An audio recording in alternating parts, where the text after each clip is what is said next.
আমি রেলের স্বার্থে কাজ করছি, রেলের জন্য আমি নিবেদিত। আর আমাদের ঈদের টাইমে সবচেয়ে বেশি কাজ, কারণ ঈদে আমাদের যে আমরা মানুষ নিয়ে যাচ্ছি এটাই আমাদের সার্থকতা। তাদেরকে আমরা ঠিকমতো পৌঁছায় দিতে পারি, এটা আমাদের কাছে কৃতজ্ঞতা। এবং আমরা 21 বছর ধরে প্রতিটা ঈদেই এভাবে মানুষকে পৌঁছে দেই এবং এর মধ্যে আমরা আনন্দ খুঁজে পাই। এটার মধ্যে আমাদের আনন্দ, এরপর যতটুকু সময় আমরা ঈদ শেষ করে এসে পাই ওইটুকু টাইম আমরা পরিবারের সাথে সময় কাটাই। পরিবারও ওইভাবে অভ্যস্ত হয়ে গেছে। আসলে প্রত্যেকটা একটা অভ্যাসের বিষয়, মানুষ তো অভ্যাসের দাস। আমিও এইভাবে অভ্যস্ত হয়ে গেছি এবং আমাকে তো এইভাবে চাকরি করতে হবে, এটা আমাকে মেনে নিতে হয়েছে এবং মেনে নিচ্ছি। আর সমস্যা হয় না। আল্লাহ যেমন রাখছে আল্লাহর কাছে হাজার শুকরিয়া। ইনশাল্লাহ কেনাকাটা কিছু করা হয়েছে পরিবারের জন্য, আমার জন্য, সবার জন্য কেনাকাটা করা হয়েছে।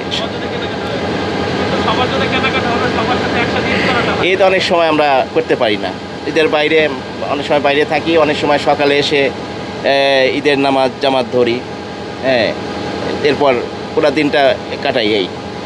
কিন্তু দেখা যাচ্ছে যে হয়তো আগের দিন সহ থাকলাম বা আরও 2-4 দিন থাকলাম, এমনটা আমাদের এই চাকরির ক্ষেত্রে হয় না।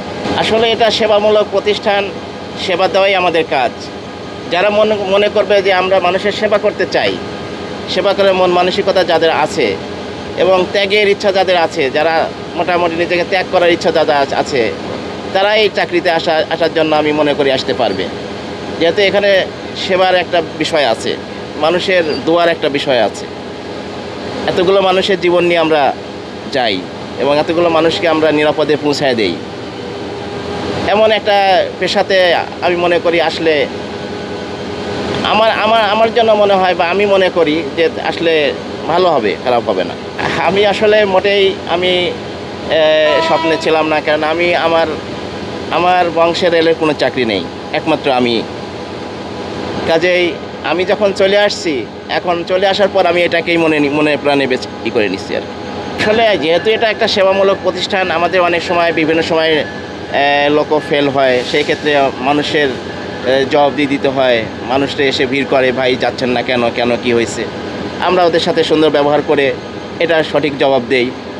ফলে তারা আশ্বস্ত হয় এবং সুন্দরভাবে তারা অপেক্ষা করে, ধৈর্য ধরে। আর সব কিছু মিলে তেমন কোনো আমার অস্বাভাবিক কোনো বিষয় আমার সামনে আসেনি এখনও। ইনশাল্লাহ আপনাদের শুভকামনা থাকলো, আপনারা ভালো থাকবেন, আমাদের জন্য দোয়া করবেন ইনশাল্লাহ। আমরা দোয়া করি ইনশাল্লাহ।